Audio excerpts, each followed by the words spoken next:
आगे बढ़ते हुए बात करें, वज़ीर दिफा ख्वाजा आसिफ का कहना है कि 9 मई के मामले में फौरी फैसलों की ज़रूरत थी। जिम्मेदारों को कैफरे किरदार तक पहुँचाने में ताख़ीर अदलिया की वजह से हुई। जिन 25 अफराद को फौजी अदालतों ने सजा सुनाई, उनकी वीडियोज़ मौजूद हैं। 9 मई को हसास तनसीबात पर मनसूबाबंदी के तहत हमले किए गए। हमलावरों को बाकायदा हिदायत दी गई थी। 9 मई के हमलों में मुलव्विस अफराद तरबियत याफ्ता थे। उन्होंने लंदन में प्रेस कॉन्फ्रेंस के दौरान मजीद कहा कि पनामा केस का फैसला अदलिया के लिए बाइस शर्म है। इस वक्त general Bajwa minus Nawaz Sharif project पर काम कर रहे थे। 2018 में PTI को RTS बिठाकर इख्तिदार में लाया गया। बानी जब इख्तिदार से महरूम हुए तो अमेरिका एब्सोल्युटली नॉट हो गया। अब ये अमेरिका के कंधों पर सवार होकर इख्तिदार में आना चाहते हैं।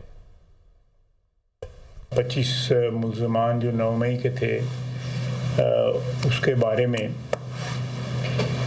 ये एक ऐसा मसला था कौमी नौइयत का कि जिसमें फौरी तौर पे फ़ैसलों की ज़रूरत थी। इसमें सबसे बड़ी रुकावट जो है वो अदलिया ने खड़ी की। जब इनके ख़िलाफ़ वोट ऑफ नो कॉन्फिडेंस हुआ, 18 तारीख जो है 18 साल जो वाले इलेक्शन जो है उनमें RTS बैठा। किस तरह इनको इक़्तिदार में लाया गया, मियां नवाज शरीफ को किस तरह एक प्लान तरीके से जो है इक़्तिदार से महरूम किया गया। उस वक्त जनरल बाजवा और लोग जो है वो PMLN की जो माइनस मियां नवाज शरीफ जो है उस फार्मूले पे भी काम करते रहे। जब इक़्तिदार से महरूम हुए तो अमेरिका एब्सोल्युटली नॉट था। अमेरिकी साजिश जो है वो कंडेम हो रही थी।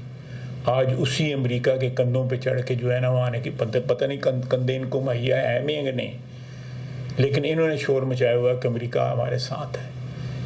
ये महीनों और सालों में जिस बंदे के, बल्कि दिनों में, लम्हों में जिसका स्टैंड बदल जाए, वो क्या कौमी लीडर हो सकता है?